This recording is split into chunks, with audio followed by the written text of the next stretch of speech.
Cuando Ruth Gallagher, de 72 años, escuchó el estruendo atronador de 30 motos pesadas destrozando su camino de grava embarrado en plena noche torrencial de Oregón, realmente creyó que sus últimos momentos habían llegado.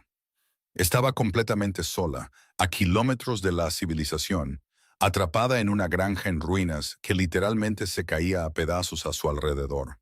Los hombres que se bajaron bajo la lluvia helada eran figuras enormes e imponentes, vestidos con chalecos de cuero empapados que llevaban el infame parche de la calavera de los Hells Angels. Pero lo que sucedió a continuación no fue una pesadilla rural, fue un milagro asombroso que desafió todos los estereotipos. Esta es la increíble historia real de cómo un solo acto desesperado de bondad, de una viuda hambrienta, convocó a un ejército de 800 notorios forajidos para cambiar su vida para siempre. La Ruta 138, que serpentea a través de la densa e implacable naturaleza de las montañas Cascade en Oregón, no es un lugar para los débiles. Es un tramo de asfalto accidentado, bordeado por imponentes abetos de Douglas y caídas abruptas. Un lugar donde la naturaleza reclama agresivamente todo lo que la humanidad intenta construir. Durante más de 40 años, Ruth Gallagher había llamado hogar a una pequeña granja de 2 pisos junto a un olvidado camino forestal. En sus años de juventud, la casa había sido un santuario. Su difunto esposo Robert había construido el porche envolvente con sus propias manos, pintando los adornos de un blanco vibrante y alegre. Habían cultivado un modesto jardín, luchado contra los duros inviernos con una estufa de leña de hierro fundido, y vivido una vida tranquila y profundamente feliz. Pero Robert había fallecido repentinamente de un derrame cerebral masivo 7 años antes, llevándose la luz, el calor y el mantenimiento físico de la propiedad con él a la tumba. A los 72 años, Ruth estaba completamente sola. La edad y una severa batalla con la artritis reumatoide habían mermado su capacidad para mantener la granja. El vibrante adorno blanco ahora se despegaba en enfermizas tiras grises. El techo, gravemente dañado por la rama de un pino caído hacía 2 inviernos, carecía de docenas de tejas, causando goteras crónicas que manchaban el papel tapiz floral de la sala de estar con anillos florecientes de moho negro. Los cimientos se estaban asentando de manera desigual, haciendo que las tablas del suelo gimieran de agonía con cada paso. Pero el deterioro físico de su hogar era solo un síntoma de una amenaza mucho más oscura e inmediata. Sobre la mesa de su cocina, llena de cicatrices, iluminada por el tenue brillo amarillo de una sola bombilla de bajo voltaje, había una pila de cartas impresas en una cartulina gruesa y terriblemente oficial. Eran avisos de morosidad fiscal y ejecución hipotecaria de la propiedad. El Banco del Condado local, encabezado por un oficial de préstamos despiadadamente ambicioso llamado Walter Higgins, había apuntado agresivamente a las propiedades rurales con impuestos atrasados. Ruth, que subsistía únicamente de una mísera pensión de viudedad, se había quedado muy atrás. Le debía al condado exactamente $14,240. Si no se pagaba en su totalidad para fin de mes, Higgins había dejado brutalmente claro que llegaría el sheriff. Sus escasas posesiones serían arrojadas al arcén embarrado de la Ruta 138 y el banco demolería su historia para vender la tierra a intereses madereros comerciales. Era mediados de octubre y el cielo sobre las Cascades había estado teñido de un tono púrpura profundo y violento desde el amanecer. Los meteorólogos en la radio a pilas de Ruth, que crujía, habían estado emitiendo advertencias frenéticas toda la tarde. Un frente de tormenta de supercélulas anómalo, que arrastraba un río atmosférico de humedad directamente desde el Pacífico, estaba golpeando las montañas. A las 6 la lluvia no solo caía, se estrellaba contra la tierra en pesadas y cegadoras cortinas. El viento aullaba a través del cañón, un chillido agudo y lastimero que hacía que la vieja granja se estremeciera violentamente sobre sus cimientos defectuosos.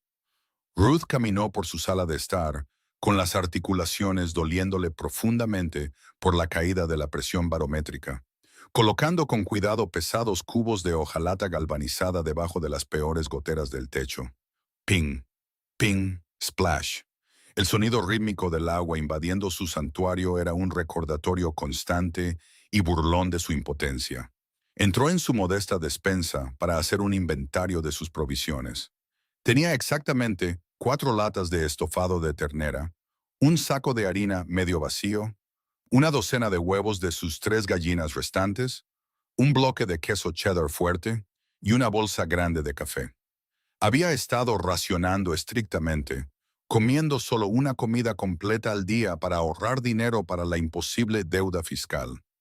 A las 8:15 de la noche, con un sonido como la detonación de una bomba, un rayo masivo golpeó un transformador en algún lugar de la montaña. La tenue bombilla amarilla sobre la mesa de su cocina parpadeó violentamente. Estalló y sumió la granja en una oscuridad absoluta y sofocante. Ruth se quedó inmóvil en la negrura total. El rugido ensordecedor de la tormenta arreciaba afuera. Buscó a tientas en la oscuridad, sus dedos artríticos rozando la madera áspera del mostrador, hasta que encontró una caja de cerillas y una gruesa vela de emergencia. Encendió la cerilla. El repentino destello de azufre iluminó las profundas líneas de agotamiento y silenciosa desesperación grabadas en su rostro. Se sentó en su gastado sillón, envolviendo una colcha muy remendada alrededor de sus hombros temblorosos. La temperatura dentro de la casa estaba bajando rápidamente. Afuera, el camino forestal que la conectaba con la carretera principal se estaba convirtiendo rápidamente en un río profundo y revuelto de lodo. Cerró los ojos, rezando en voz baja, esperando que el techo aguantara solo una noche más, completamente inconsciente de que la tormenta estaba a punto de traer el mundo exterior directamente a su puerta.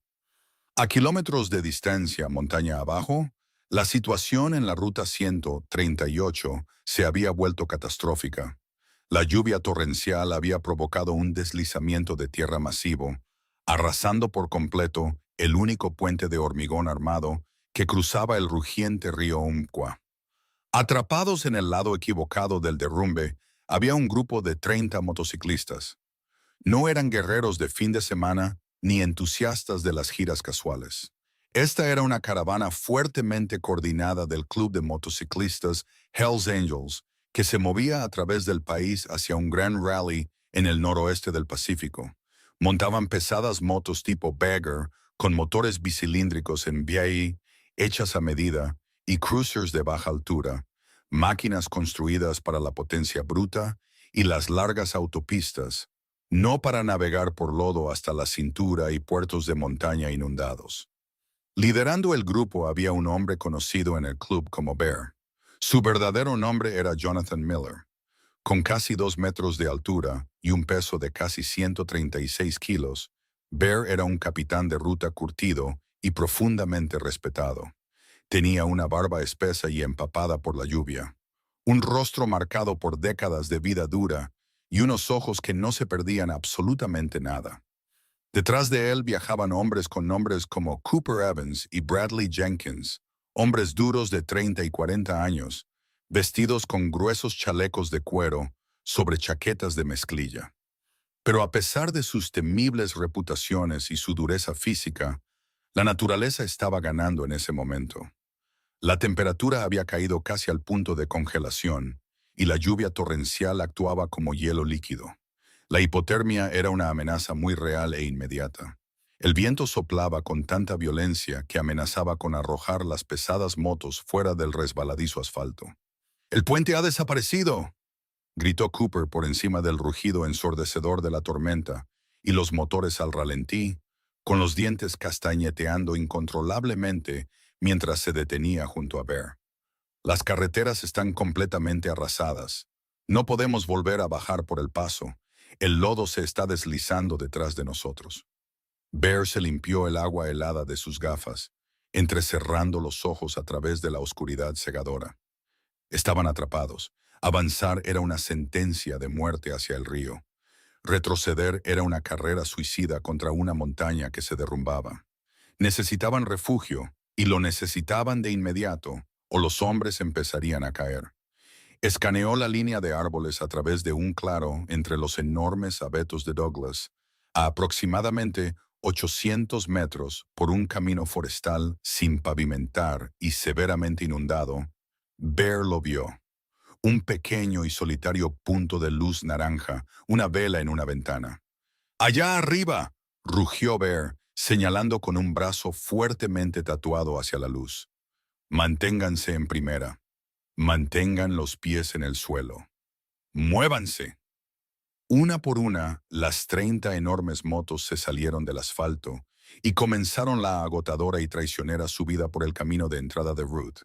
Los neumáticos patinaban, el lodo volaba en grandes trozos y los motores rugían en protesta, mientras los motociclistas luchaban contra la gravedad y la tierra revuelta. De vuelta en la granja, Ruth se despertó de un ligero sueño. El sonido era extraño. No era el viento y no era un trueno. Era una vibración profunda, gutural y sincronizada que parecía sacudir las mismas tablas del suelo bajo sus pies. Sonaba como un ejército invasor de bestias mecánicas. Se aferró a su vela, con el corazón martilleando contra sus costillas como un pájaro atrapado. Se movió lentamente hacia la ventana delantera, mirando a través del cristal veteado por la lluvia. Se le cortó la respiración. Su patio delantero inundado estaba lleno de faros cegadores y arrolladores. El volumen puro del ruido del motor era aterrador. Sombras de hombres enormes bajando de máquinas de hierro se proyectaban contra las paredes de su granero. En los destellos de los relámpagos, vio el brillo del cromo, el cuero oscuro, las botas pesadas y la inconfundible y aterradora insignia del cráneo en sus espaldas. Todos los informes de noticias, todas las leyendas urbanas, todos los rumores temerosos sobre las bandas de motociclistas forajidos pasaron por su mente. Era una mujer anciana y frágil que vivía a kilómetros del ayudante del sheriff más cercano. No tenía línea telefónica, la tormenta se había encargado de eso. No tenía armas, salvo el viejo rifle de caza oxidado de Robert, que ni siquiera sabía cómo cargar. Pasos pesados y agresivos resonaron en las escaleras de madera podridas de su porche delantero. La madera gimió bajo el inmenso peso. Bang, bang, bang. El golpe en su pesada puerta principal de roble fue lo suficientemente fuerte como para hacer vibrar las bisagras. Ruth se quedó helada en el pasillo, la vela temblando violentamente en su mano. Su instinto de supervivencia le gritaba que apagara la luz, que se escondiera en la despensa, que fingiera que la casa estaba abandonada, pero sabía que ya habían visto la luz. Bang, bang, bang. ¡Hola! Una voz profunda y retumbante gritó desde el otro lado de la madera, apenas audible por encima del rugido del viento. ¿Hay alguien ahí? Necesitamos ayuda. La palabra ayuda tocó una extraña fibra en la mente aterrorizada de Ruth. No era una exigencia, era una súplica.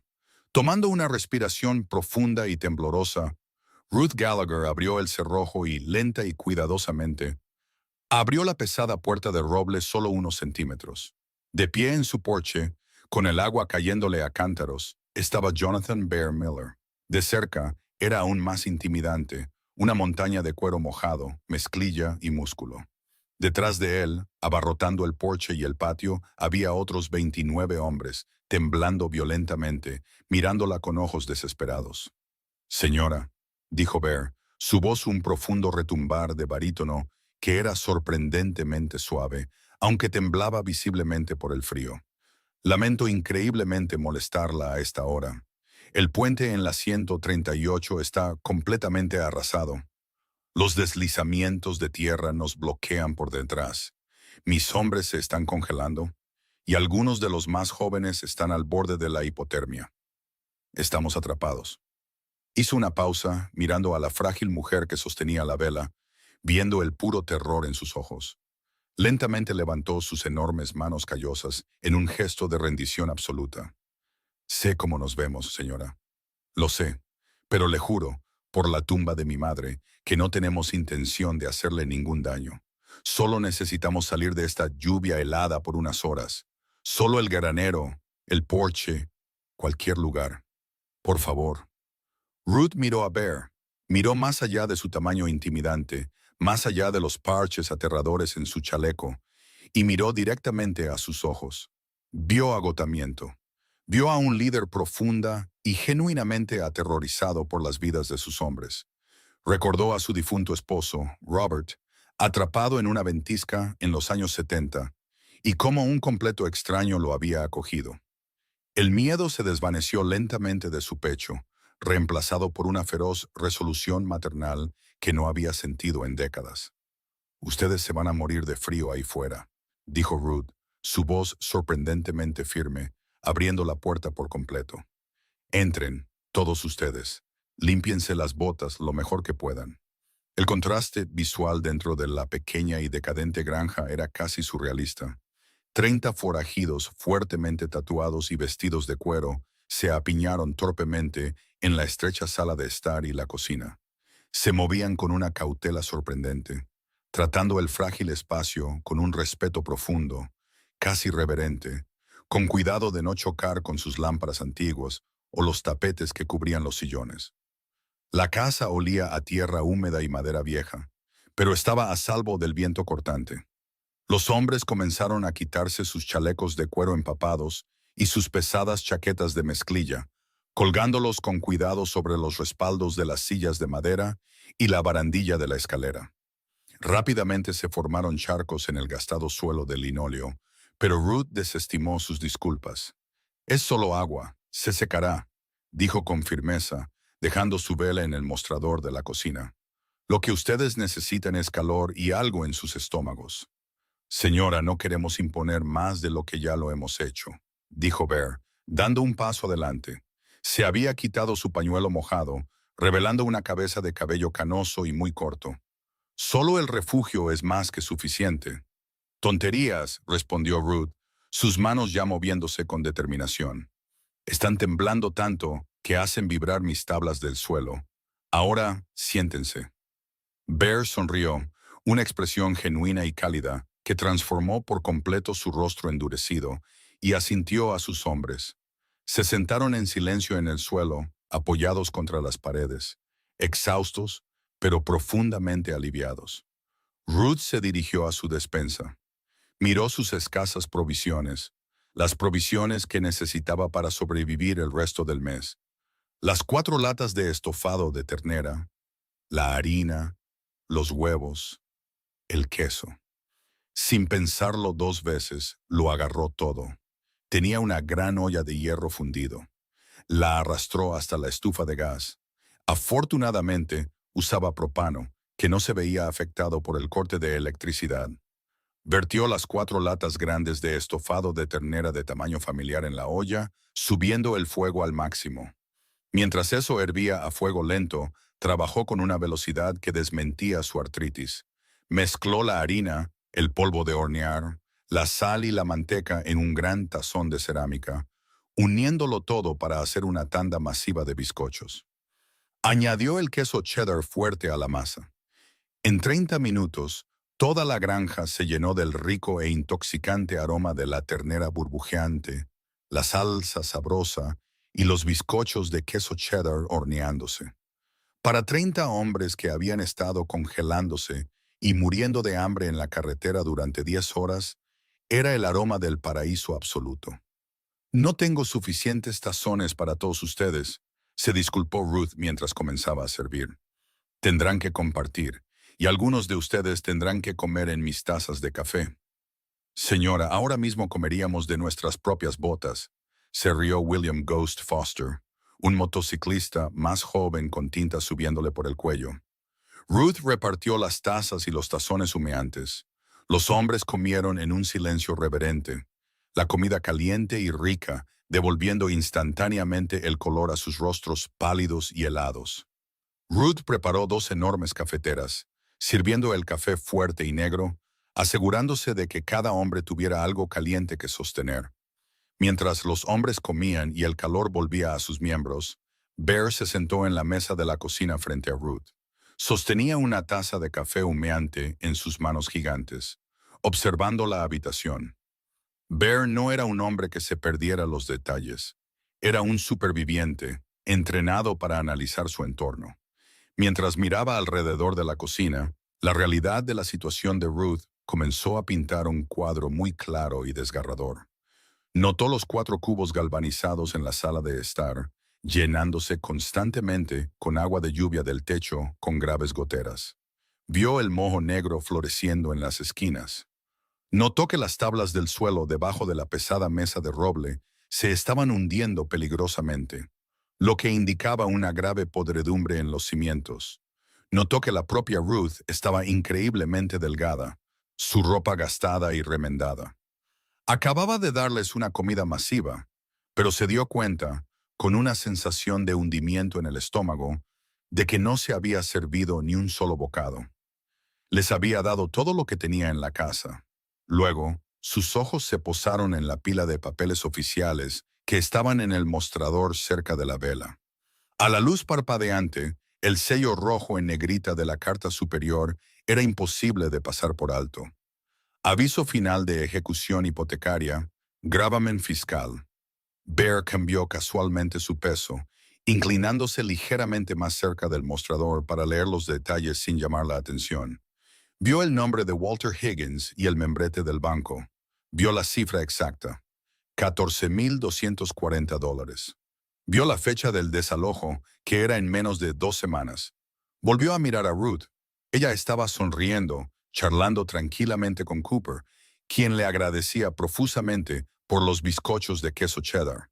Esta mujer frágil y anciana que se enfrentaba a la destrucción absoluta de toda su vida, que estaba secretamente hambrienta y congelada en una casa en ruinas, no había dudado ni un solo segundo en abrir su puerta y vaciar su despensa para 30 extraños aterradores. Un silencio pesado y profundo se instaló en el pecho de Bear. No dijo una palabra sobre la ejecución hipotecaria. No ofreció lástima. La lástima era barata, y esta mujer merecía mucho más que lástima. En cambio, Bear metió la mano silenciosamente en su chaleco de cuero, sacó su teléfono inteligente y tomó una foto de alta resolución del aviso de ejecución hipotecaria en el mostrador.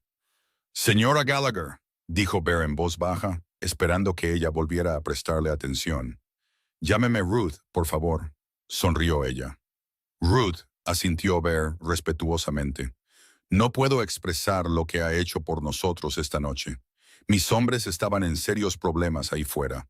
Usted nos salvó».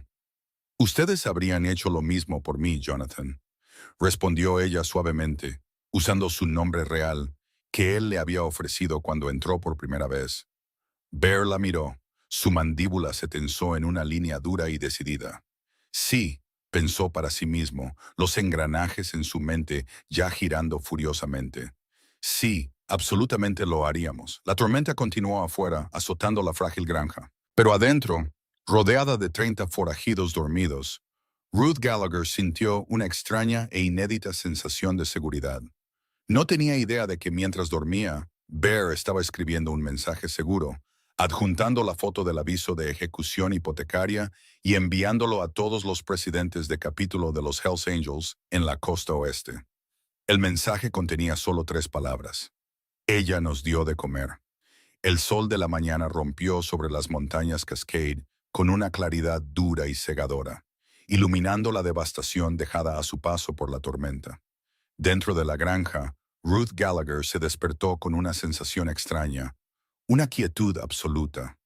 Parpadeó ante la pálida luz que se filtraba a través de sus cortinas florales, con su gastada colcha apretada hasta la barbilla.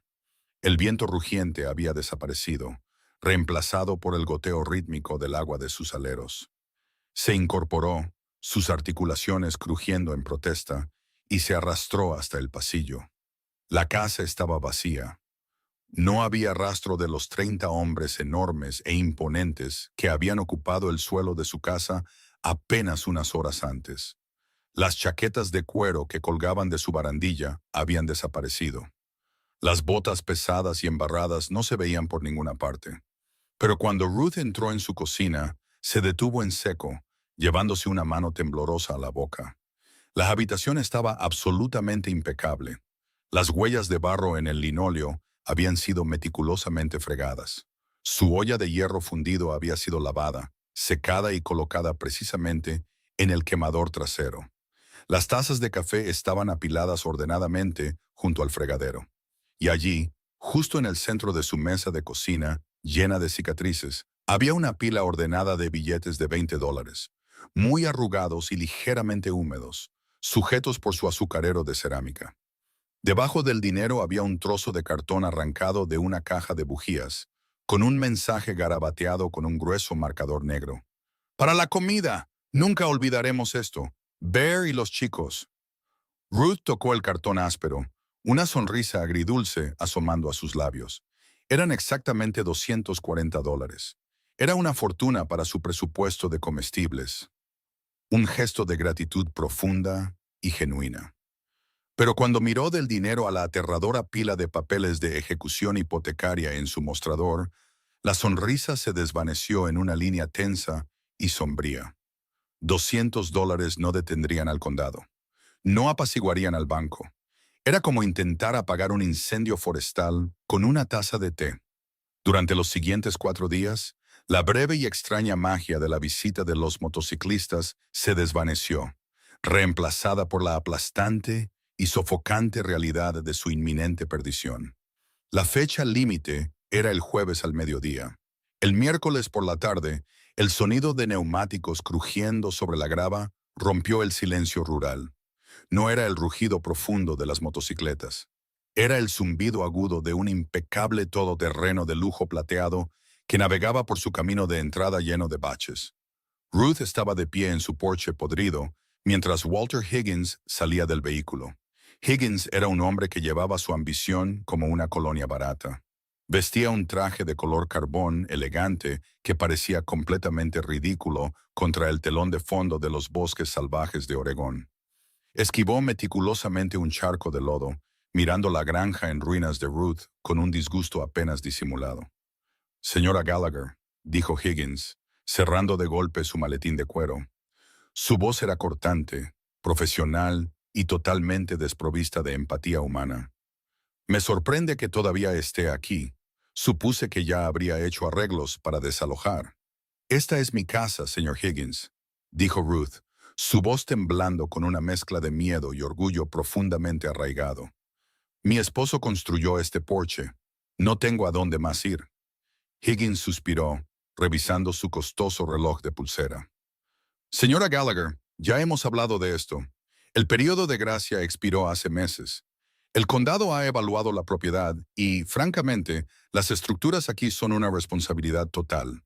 Podredumbre severa en los cimientos, fallo del techo, mojo negro. Es para demoler. La tierra, sin embargo, ha sido comprada por Pacific Timber. La transacción se liquida mañana». «Está echando a una anciana a la calle por derechos de tala», susurró ella, con los ojos escociéndole por las lágrimas no derramadas. «Estoy ejecutando una recuperación legal de un gravamen fiscal», corrigió Higgins fríamente, caminando de regreso a su todoterreno. «Tenga sus pertenencias empacadas para mañana al mediodía. El sheriff Brody me acompañará para hacer cumplir el desalojo. Si no está fuera de las instalaciones, será retirada por allanamiento». Se subió a su vehículo impecable y se fue, dejando a Ruth sola en el aire húmedo y helado. Caminó lentamente de regreso al interior, las tablas del suelo gimiendo bajo sus pies. Sacó una única y maltrecha maleta de cartón de debajo de su cama y comenzó el agónico proceso de decidir qué 72 años de recuerdos podría llevarse físicamente. A 320 kilómetros al norte, en un distrito de almacenes fuertemente fortificado en las afueras de Portland, la atmósfera era cualquier cosa menos tranquila. La sede regional de los Hells Angels estaba abarrotada. El aire estaba denso por el humo de los cigarrillos, el olor a aceite de motor y el murmullo bajo e intenso de más de 100 miembros con parches. Jonathan Bear Miller estaba al frente de la enorme sala, iluminado por el duro resplandor de los halógenos industriales del techo. Detrás de él, un proyector digital proyectaba una imagen masiva de alta definición en la pared de bloques de hormigón. Era la fotografía que había tomado en la cocina de Ruth. El sello rojo en negrita del aviso final de ejecución hipotecaria, mostrando la deuda de $14,240 y la inminente fecha de desalojo del jueves. «Hermanos», la voz de barítono de Bear retumbó, silenciando instantáneamente la sala. Hace 5 días, 30 de nosotros estábamos atrapados en la ruta 138. El puente había desaparecido. La temperatura estaba bajando rápido y nos estábamos congelando en el lodo. Llamamos a una puerta en medio de la nada, esperando una escopeta en la cara. Bear hizo una pausa, dejando que sus ojos recorrieran la multitud de hombres curtidos. En cambio, una anciana viuda llamada Ruth Gallagher abrió su puerta. No se inmutó. Acogió a 30 extraños en su casa. Vació su despensa, cada trozo de comida que tenía a su nombre, y cocinó para nosotros. Nos dio su calor, su café y su techo. Señaló con un dedo masivo la imagen proyectada detrás de él. Y mientras nos daba su última comida, esto estaba en el mostrador de su cocina. Mañana la echarán al frío por un banco del condado depredador. Un rugido bajo y furioso resonó en el almacén. Los Hells Angels operaban bajo un código de respeto muy estricto y absoluto. Si le faltas el respeto al club, pagas. Pero si muestras al club respeto genuino, lealtad y amabilidad, especialmente cuando no tienes nada que ganar y todo que perder, te conviertes en protegido. Te conviertes en familia. No vamos a permitir que esto suceda, declaró Bear rotundamente. Llamé al banco esta mañana bajo la apariencia de un inversor independiente. Hablé con una rata llamada Walter Higgins. No solo la están desalojando por 14,000, sino que citaron su casa como una responsabilidad condenada debido a daños estructurales. Quieren demoler el trabajo de su esposo. Desde el fondo de la sala, Paul Carter, un hombre enorme con los nudillos marcados por décadas de mecánica y carpintería, se puso de pie. Era conocido como Wrench y era dueño de una de las mayores empresas de construcción comercial independiente del noroeste del Pacífico. ¿Cuál es el plan, Bear?, preguntó Wrench, su voz un gruñido ronco. El plan es que paguemos la deuda y eliminemos la responsabilidad, respondió Bear, una sonrisa peligrosa y emocionante extendiéndose por su rostro barbudo. El banco abre a las 9 de la mañana. Vamos a entregarle a Higgins un cheque de caja por la cantidad exacta. Pero eso no es suficiente. Si la casa está condenada, el condado todavía puede echarla por violaciones del código. Así que arreglamos la casa. Wrench se rió, un sonido estruendoso que resonó en los bloques de hormigón. Tengo 3 camiones de plataforma llenos de madera tratada a presión, tejas para techos y gatos de cimentación en un patio en Eugene. Considéralo donado. Necesito manos, rugió Bear, su energía electrificando la sala. Necesito electricistas, necesito techadores, necesito fontaneros y necesito músculo. Me puse en contacto con los capítulos de Seattle, Reno y Oakland. Están viajando toda la noche. Llegaremos a la ruta 138 al amanecer. Un hombre en la primera fila golpeó su pesado puño contra una mesa de metal. ¿Cuántos motociclistas esperamos? Bear miró su teléfono, desplazándose por cientos de mensajes cifrados que habían estado llegando desde que envió la alerta inicial. La respuesta había sido sin precedentes. No era solo su capítulo. La historia de la viuda que alimentó a los 30 varados se había extendido como la pólvora a través de la red del Hampa. Ahora mismo, Bear levantó la vista, sus ojos brillando. Tenemos 800 confirmados. Vamos a bajar por esa montaña y mostrarle al señor Walter Higgins exactamente con quién se le está metiendo. La aclamación que estalló en el almacén fue ensordecedora. Fue un grito de batalla primal y atronador. Las carteras fueron arrojadas sobre las mesas, miles de dólares en billetes de 100 apilándose en segundos. Los hombres ya estaban sacando sus teléfonos, coordinando rutas de suministro, equipos de tala y maquinaria pesada. Los Hells Angels no solo iban a dar un paseo, iban a la guerra por Ruth Gallagher. La mañana del jueves llegó con un frío amargo y penetrante. El cielo era de un azul pálido y sin nubes, sin ofrecer calor a la naturaleza de Oregón. A las 11:45 de la mañana, Ruth estaba sentada en su destartalado porche delantero. A su lado estaba la única maleta de cartón, atada con un trozo de cordel deshilachado.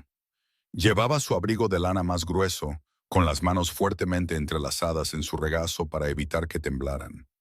Miró los imponentes abetos de Douglas, tratando de memorizar la forma exacta en que el viento se movía a través de las ramas.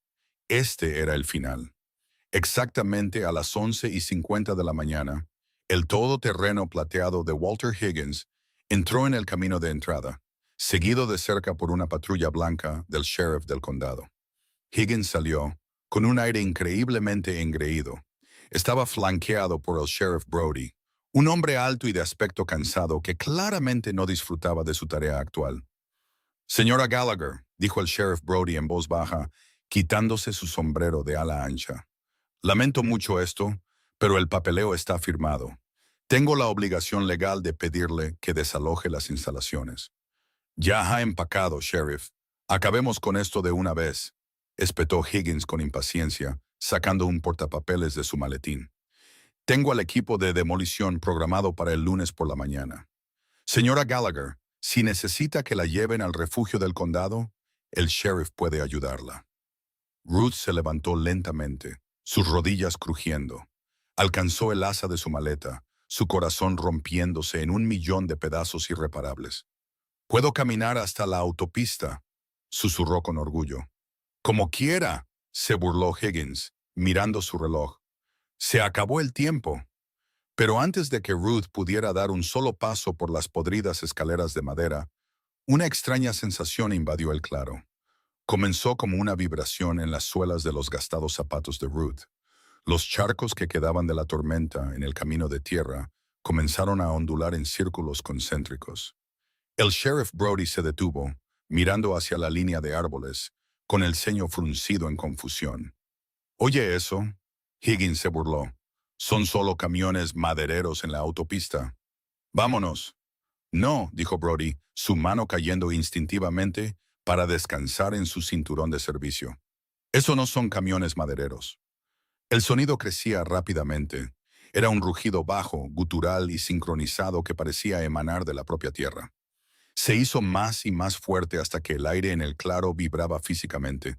Los cuervos que anidaban en los pinos de repente alzaron el vuelo en una bandada masiva y aterrorizada, graznando hacia el cielo. Entonces, cruzaron la línea de árboles. Bajando por el embarrado camino forestal, ocupando por completo el estrecho sendero, había un leviatán mecánico. Al frente de la columna iba Bear, sentado erguido en su enorme moto pesada negra sobre negra, su chaleco de cuero ondeando al viento. Detrás de él había una vista que desafiaba absolutamente la comprensión. No eran 30 motos. Era un océano de ellas, fila tras fila, una al lado de la otra, un desfile aparentemente interminable de pesadas motos con motor bicilíndrico en V, choppers personalizadas y baggers de baja altura que entraban en la propiedad. El cromo cegaba bajo el sol del mediodía. El volumen puro del ruido del motor era ensordecedor. Una fuerza física que golpeó a Higgins en el pecho y lo hizo tropezar hacia atrás contra su impecable todoterreno. «¿Qué demonios es esto?», exhaló Higgins, su rostro perdiendo todo color, sus ojos abiertos de par en par con un terror primal absoluto. Pero no eran solo motocicletas. Mezclados en la aterradora armada había 6 enormes camionetas de doble rueda para trabajo pesado que tiraban de remolques de plataforma de 9 metros. Los remolques estaban apilados con madera en bruto, tejas industriales para techos, gatos hidráulicos de cimentación para trabajo pesado, generadores de grado comercial y cajas de herramientas profesionales. Las motos inundaron la propiedad, aparcaron en el césped, aparcaron a lo largo del camino de entrada. Rodearon por completo el todoterreno de Higgins y la patrulla del sheriff. 800 hombres fuertemente tatuados y vestidos de cuero se bajaron en una perfecta e intimidante unisonancia. El silencio que siguió al apagado de 800 motores fue de alguna manera más pesado y mucho más aterrador que el rugido. Bear caminó a través del mar de hombres, sus pesadas botas crujiendo sobre la grava. No miró al sheriff, no miró a Higgins. Pasó directamente junto a ellos, subió los podridos escalones del porche y se detuvo suavemente frente a Ruth. «Hola, Ruth», dijo Bear, su voz resonando claramente en el silencio sepulcral del patio. «Jonathan», jadeó Ruth, llevándose la mano al pecho, completamente abrumada por el espectáculo ante ella. ¿Qué, qué es todo esto? Bear sonrió cálidamente, luego se giró lentamente para mirar al patio. Clavó la mirada en Walter Higgins, que en ese momento se encogía detrás del sheriff, aferrando su portapapeles como un escudo. Bear metió la mano en su pesado chaleco de cuero y sacó un sobre blanco e impecable. Bajó lentamente las escaleras, su enorme figura elevándose sobre el tembloroso oficial de préstamos. «Tú eres Higgins», afirmó Bear. No era una pregunta. Sí, soy el representante del condado», tartamudeó Higgins, su voz quebrándose violentamente. «Este es un desalojo legal. Ustedes están interfiriendo con una orden del condado. Sheriff, haga algo». El sheriff Brody, mirando a los 800 forajidos curtidos que lo rodeaban por completo, sabiamente mantuvo sus manos bien lejos de su cinturón y permaneció absolutamente inmóvil. Bear empujó el sobre con fuerza contra el pecho de Higgins. «¡Ábrelo!». Higgins forcejeó con la solapa, sus dedos temblando tanto que casi se le cae. Dentro había un cheque de caja certificado y con marca de agua de un importante banco nacional. Higgins miró los números, con la mandíbula desencajada. Esto es un cheque de caja por $14,240 a nombre de la Junta de Impuestos del Condado. Eso cubre la deuda».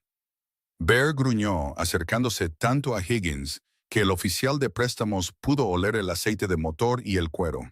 «Hasta el último centavo, la propiedad está libre de deudas». Pero las estructuras», contraatacó Higgins desesperadamente, tratando de salvar su victoria corporativa. «La casa está condenada. Es una responsabilidad grave. Las violaciones del código por sí solas. Te sugiero que mires detrás de mí». «Higgins», interrumpió Bear suavemente. Higgins miró. Dando un paso adelante desde la multitud estaban Wrench y otros 20 hombres. No solo llevaban cuero, se estaban poniendo pesados cinturones de herramientas de cuero, sacando martillos de encofrador y encendiendo. Dos hombres ya estaban sacando un pesado gato hidráulico de una plataforma, caminando decididamente hacia los cimientos hundidos de la granja. «Sacamos los permisos esta mañana en Portland», dijo Bear, su voz bajando a un susurro peligroso y helado. «Estos hombres son contratistas comerciales con licencia, asegurados. Estamos reemplazando el techo, levantando los cimientos, recableando la electricidad y eliminando el moho. Para el domingo por la noche, esta casa superará cada uno de los códigos estructurales del estado de Oregón». Bear se inclinó más, sus ojos oscuros clavándose directamente en el alma aterrorizada de Higgins. «Ahora, tienes tu dinero y la casa ya no es una responsabilidad. Te sugiero que te subas a tu cochecito brillante, bajes esta montaña y nunca, jamás, vuelvas a mirar esta propiedad». Higgins no dijo una palabra. Metió el cheque en su maletín, se metió salvajemente en su todoterreno y dio marcha atrás, salpicando lodo por el patio, mientras subía de la montaña tan rápido como sus neumáticos se lo permitieron. Bear se volvió hacia el porche, mirando a la mujer de 72 años que ahora lloraba abiertamente, con las manos cubriéndose el rostro. «Wrench», rugió Bear hacia el patio. «Sí, jefe», gritó Wrench por encima del sonido de una pistola de clavos neumática que se ponía en marcha. «Empieza por el porche», ordenó Bear, una enorme sonrisa dibujándose en su rostro. «Ruth necesita un lugar seguro para sentarse mientras arreglamos su casa». La transformación de la propiedad durante las siguientes 48 horas fue nada menos que un milagro industrial, una clase magistral de logística agresiva y altamente coordinada. 800 hombres, muchos de los cuales poseían décadas de experiencia comercial especializada, descendieron sobre la granja en ruinas con la precisión y ferocidad de un batallón militar asegurando una cabeza de playa. Bear, actuando como el comandante general absoluto de la operación, estableció un puesto de mando central en el capó de una impecable camioneta negra estacionada cerca de la puerta principal. Desde allí, ladraba órdenes, revisaba los planos estructurales que Wrench había esbozado frenéticamente en un trozo de madera contrachapada y gestionaba el flujo interminable de maquinaria pesada que subía y bajaba por el embarrado camino forestal. Para las 2 de la tarde del jueves, el cielo estaba lleno de la sinfonía ensordecedora y rítmica de las pistolas de clavos neumáticas, el agudo zumbido de las sierras circulares cortando pino fresco y los pesados golpes que sacudían la tierra de los gatos hidráulicos levantando los cimientos hundidos de la casa. Ruth Gallagher se sentó en una lujosa silla de camping plegable que Wrench había colocado meticulosamente bajo las extensas ramas de un enorme y antiguo roble, a salvo de la zona de peligro, pero lo suficientemente cerca para observar el increíble espectáculo. Estaba envuelta en una gruesa manta térmica, alimentada por un generador portátil que uno de los motociclistas había instalado exclusivamente para su comodidad. Observó con absoluto asombro cómo su destartalado Porsche, la misma madera que su difunto esposo había clavado décadas atrás, era cuidadosa y respetuosamente desmantelado.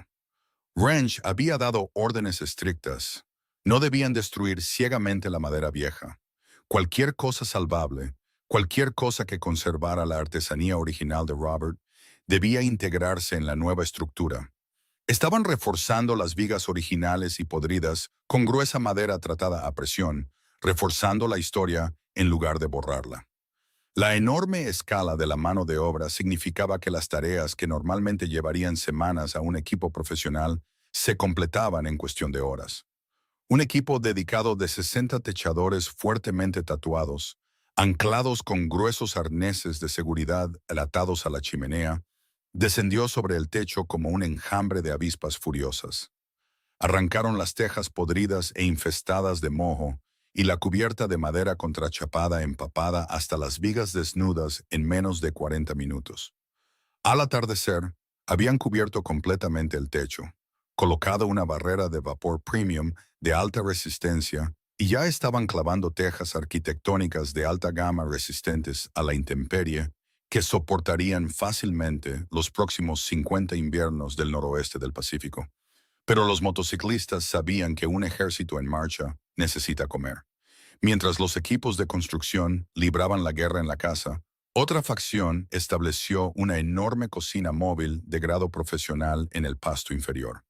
Un hombre conocido universalmente como Meat, una figura colosal que pesaba cerca de 180 kilos, con una espesa barba roja y brazos cubiertos de tatuajes culinarios, estacionó un enorme remolque ahumador de 9 metros hecho a medida sobre la hierba.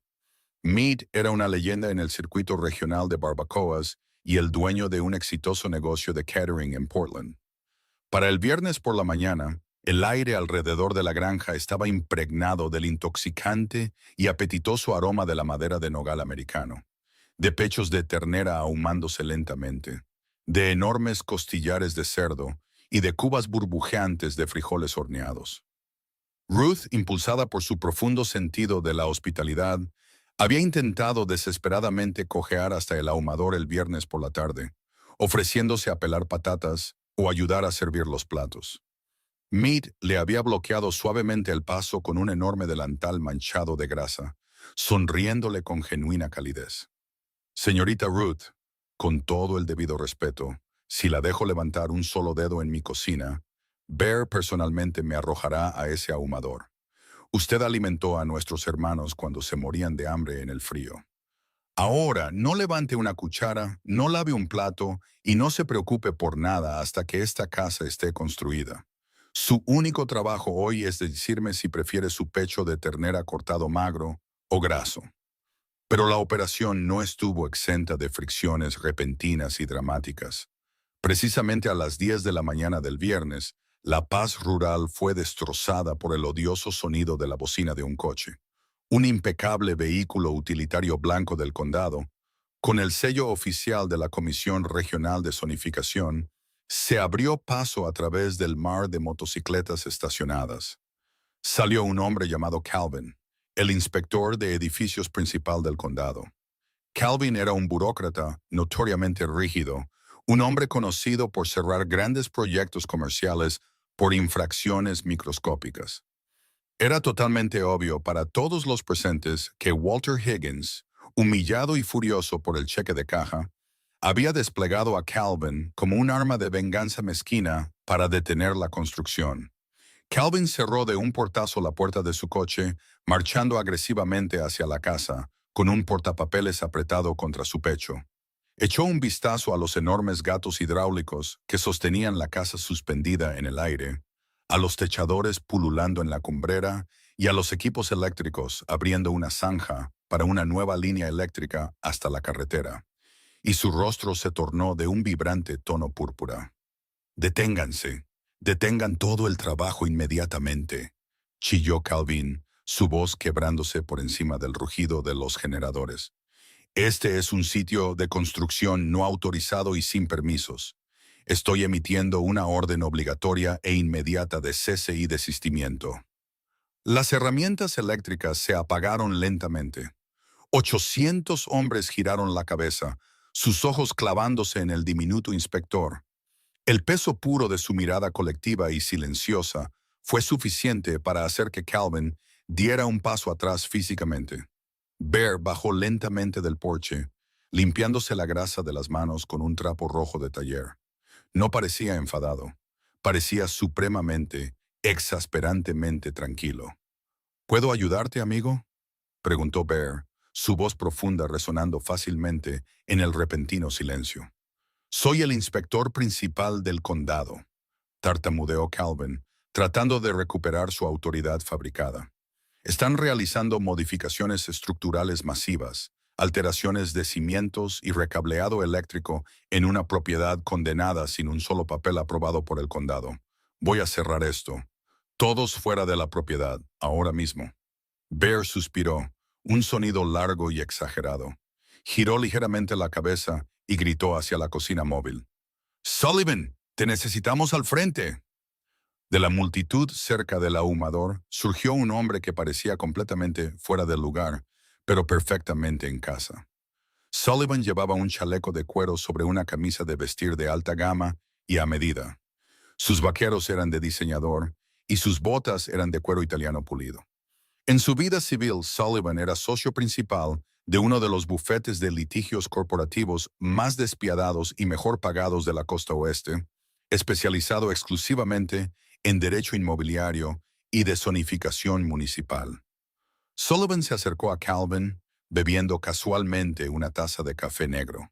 No se presentó. En cambio, metió la mano en su bolso de mensajero de cuero y sacó un grueso y bellamente encuadernado folio de documentos, presionándolo agresivamente contra el pecho de Calvin. «¿Qué es esto?», exigió Calvin, negándose a tomar la carpeta. «Eso, Calvin», dijo Sullivan, su voz goteando un condescendiente veneno altamente educado, «es un permiso de emergencia a nivel estatal, completo, acelerado y totalmente garantizado, aprobado a las 6 de la mañana por el director estatal de Vivienda y Desarrollo Urbano en Salem». Calvin parpadeó, sus ojos moviéndose hacia el sello oficial del estado grabado en el papel grueso. «¿A nivel estatal? ¿Se saltaron al condado?». «Absolutamente, nos saltamos al condado», sonrió Sullivan, una expresión aterradora desprovista de cualquier humor. «Porque sabíamos que un insignificante y mezquino oficial de banco local llamado Walter Higgins intentaría usar su departamento específico como arma para detener ilegalmente la restauración de la residencia principal de una ciudadana mayor vulnerable.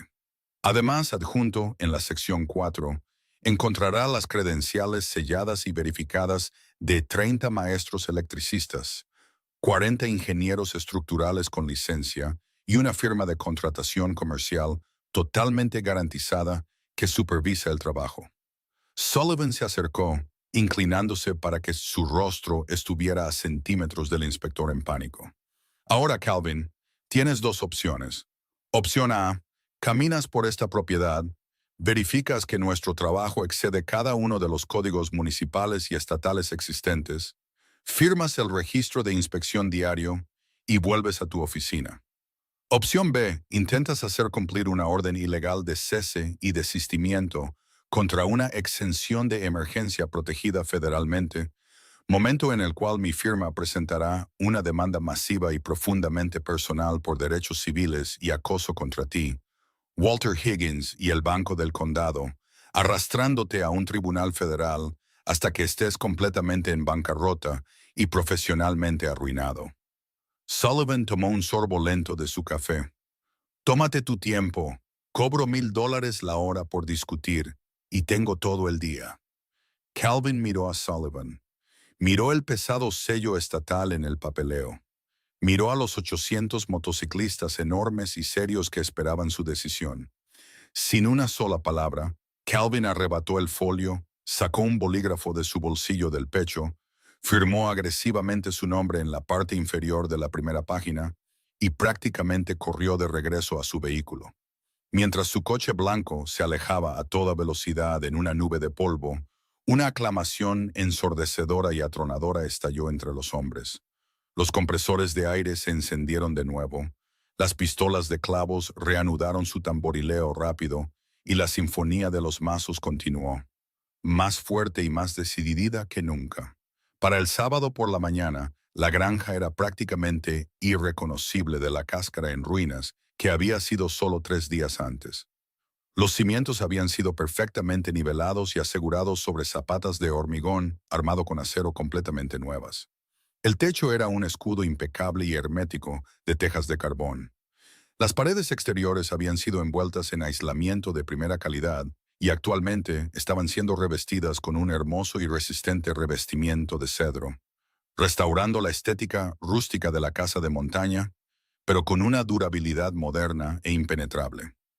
Mientras Wrench y sus equipos principales se centraban por completo en la casa principal, un equipo más pequeño y altamente especializado liderado por William Ghost Foster centró su atención en el enorme y muy inclinado granero ubicado a 90 metros detrás de la propiedad.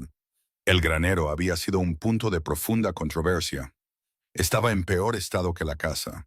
La enorme viga central de la cumbrera se estaba arqueando peligrosamente, y el interior estaba lleno hasta el techo con décadas de basura acumulada, heno podrido y herramientas de granja oxidadas.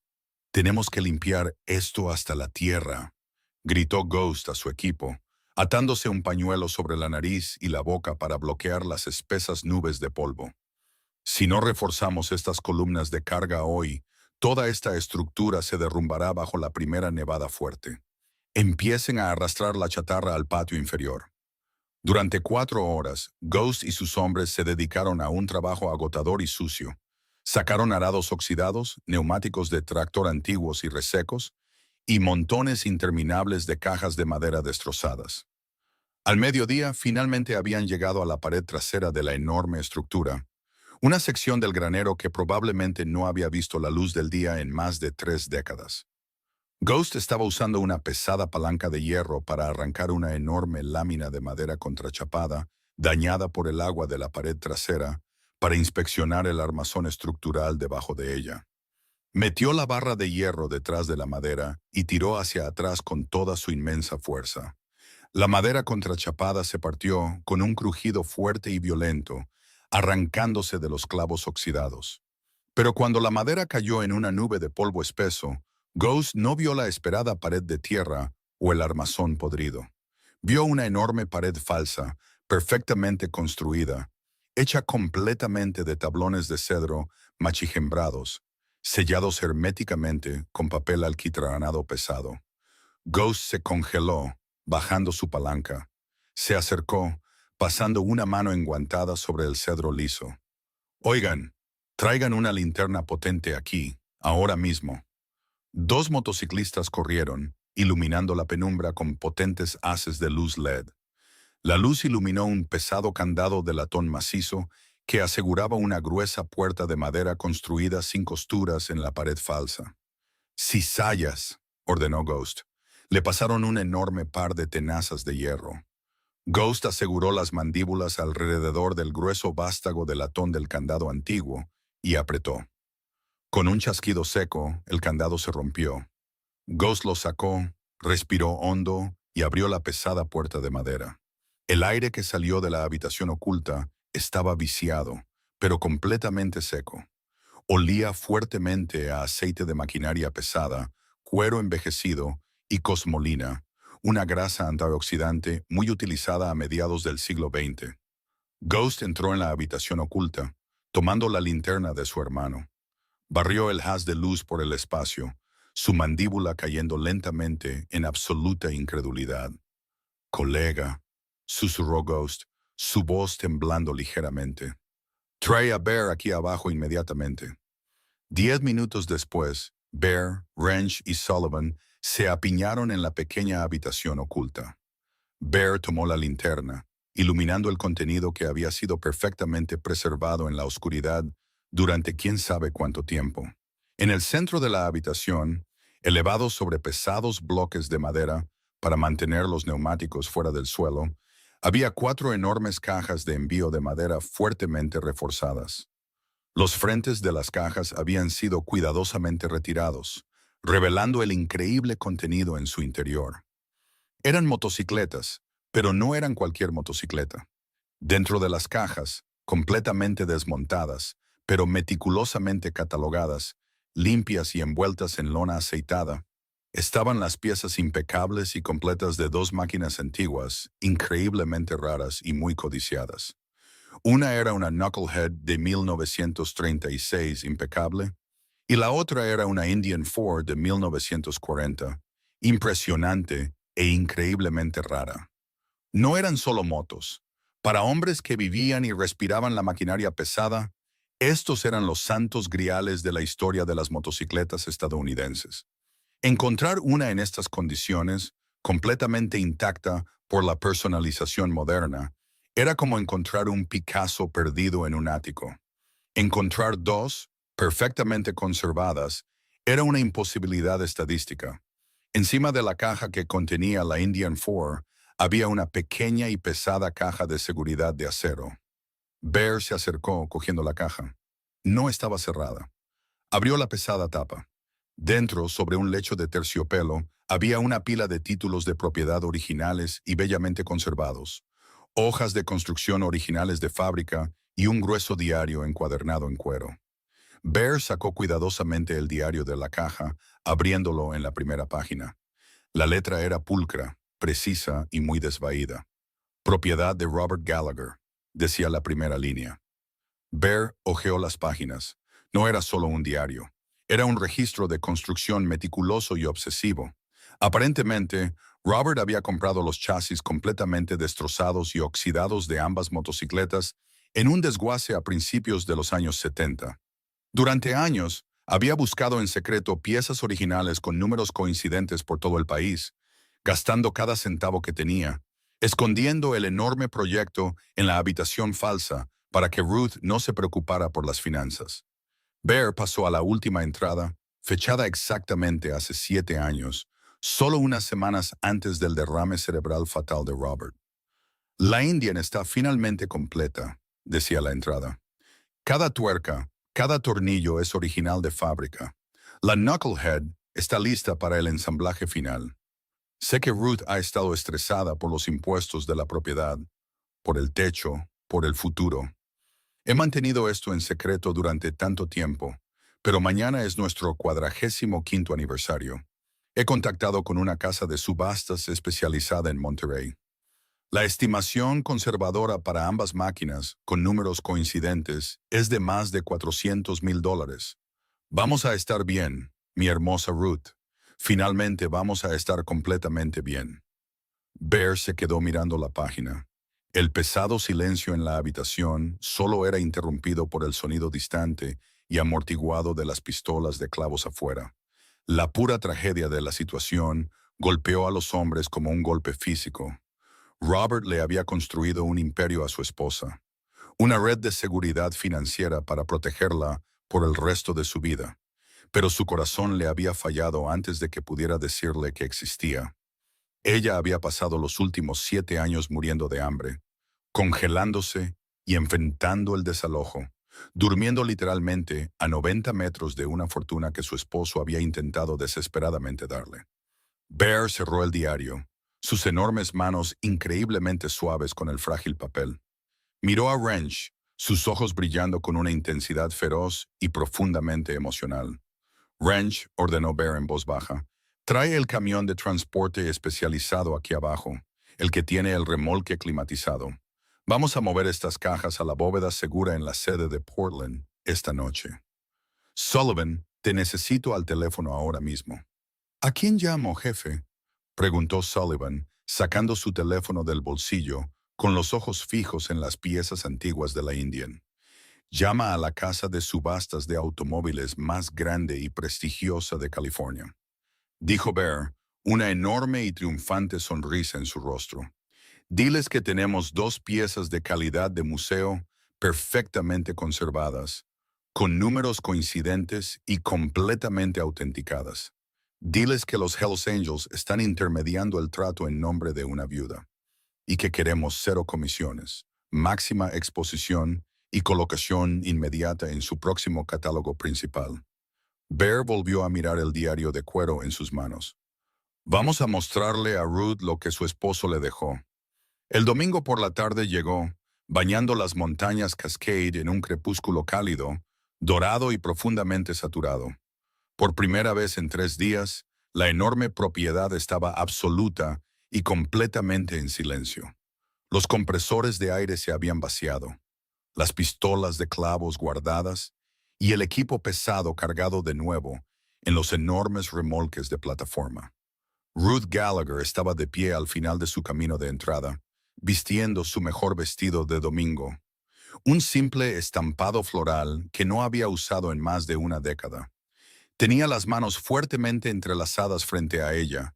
Las lágrimas corrían libremente, incontrolablemente por sus mejillas curtidas. No estaba mirando una casa reparada. Estaba mirando un reino renacido. La granja en ruinas y hundida había desaparecido por completo, reemplazada por una obra maestra impresionante y estructuralmente impecable. El hermoso revestimiento de cedro brillaba cálidamente bajo el sol poniente.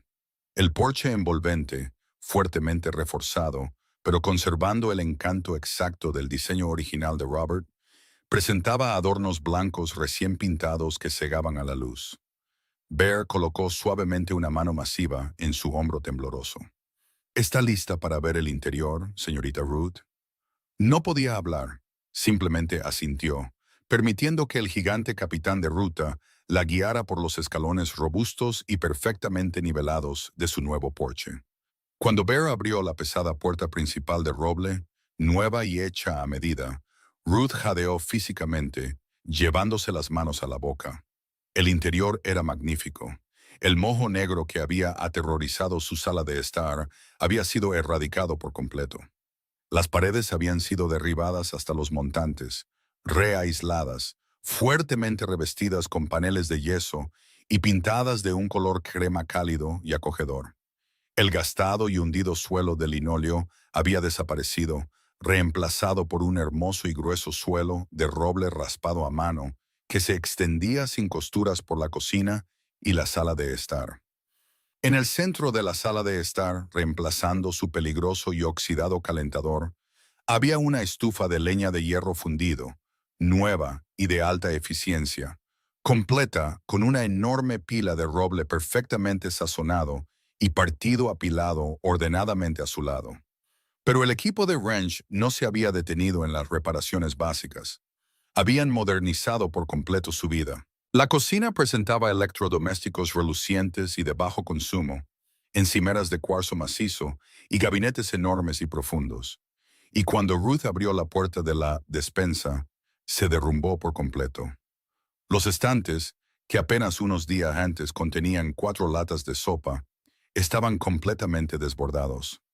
Los motociclistas habían gastado miles de dólares en un mayorista de comestibles, abasteciendo su despensa con suficientes productos enlatados de primera calidad, suministros para hornear, pasta seca y carnes selladas al vacío para que le durara fácilmente los próximos 3 inviernos brutales.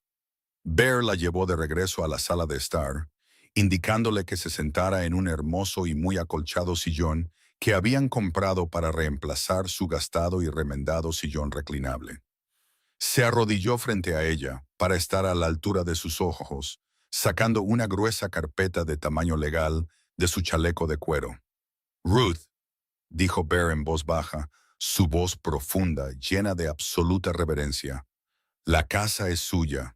La hipoteca está saldada, los impuestos pagados, el inspector del condado ha aprobado cada uno de los permisos y la compañía de Wrench ha emitido una garantía de por vida en el techo y los cimientos. Está completamente a salvo aquí. Ruth extendió la mano agarrando la enorme y callosa mano de Bear con una fuerza sorprendente. No sé cómo podré pagarles esto jamás. Me han devuelto la vida. Bear sonrió negando lentamente con la cabeza. No nos debe ni un centavo, pero tengo un asunto más que discutir con usted. Abrió la pesada carpeta, sacando un catálogo de subastas brillante y bellamente impreso, junto con una carta certificada de la prestigiosa Casa de Subastas de California. Los colocó suavemente en su regazo. Cuando mis chicos estaban limpiando la parte trasera del granero para estabilizar la estructura, explicó Bear, su voz bajando a un suave murmullo, encontraron una pared falsa, y detrás de esa pared encontraron el proyecto final de Robert. Bear procedió a contarle todo. Le habló de las cajas meticulosamente escondidas, de las motocicletas antiguas perfectamente conservadas, de los números coincidentes y del asombroso e increíble valor de tasación. Finalmente, le entregó el gastado diario de cuero. Ruth sostuvo el diario, sus dedos trazando la tinta desvaída de la letra de su difunto esposo. Mientras leía la última entrada, dándose cuenta de que Robert había pasado sus últimos años construyendo desesperadamente una red de seguridad para ella, lloró no de pena, sino de una alegría profunda y abrumadora. Él nunca la había dejado desprotegida. Sullivan, nuestro abogado, ya ha negociado el trato con la casa de subastas, continuó Bear en voz baja. El precio de reserva para ambas máquinas se ha fijado en $500,000 y los expertos esperan una feroz guerra de ofertas. Los fondos se colocarán en un fideicomiso seguro y de alto rendimiento totalmente a su nombre. Nunca, jamás, tendrá que preocuparse por una factura de impuestos, una factura de comestibles o una factura de hospital por el resto de su vida natural. Ruth miró del diario al enorme y aterrador motociclista arrodillado ante ella. Vio la bondad absoluta e intransigente en sus ojos. ¿Por qué?, susurró, su voz ahogada por la emoción. ¿Por qué hicieron todo esto por una anciana que ni siquiera conocían? Bear se levantó, su enorme figura llenando la sala de estar bellamente renovada. Miró por la ventana delantera, donde 800 motociclistas estaban alineando silenciosamente sus enormes máquinas, preparándose para el largo viaje de regreso a la autopista. Porque hace una semana teníamos frío, teníamos hambre y estábamos atrapados, dijo Bear, volviéndose para mirarla con un profundo y sincero respeto. Usted no vio nuestros parches, no vio nuestra reputación, solo vio a hombres que necesitaban ayuda, y nos dio absolutamente todo lo que tenía en su casa. En la carretera, señorita Ruth, el respeto es la única moneda que realmente importa. Usted nos mostró un respeto absoluto y a cambio tiene la protección absoluta e inquebrantable de todo el club. Bear metió la mano en su chaleco una última vez. Sacó una pequeña placa de bronce pesado, bellamente elaborada.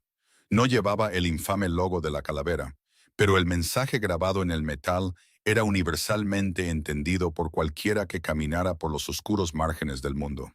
Caminó hacia la pesada puerta principal de roble y aseguró la placa directamente sobre el cerrojo.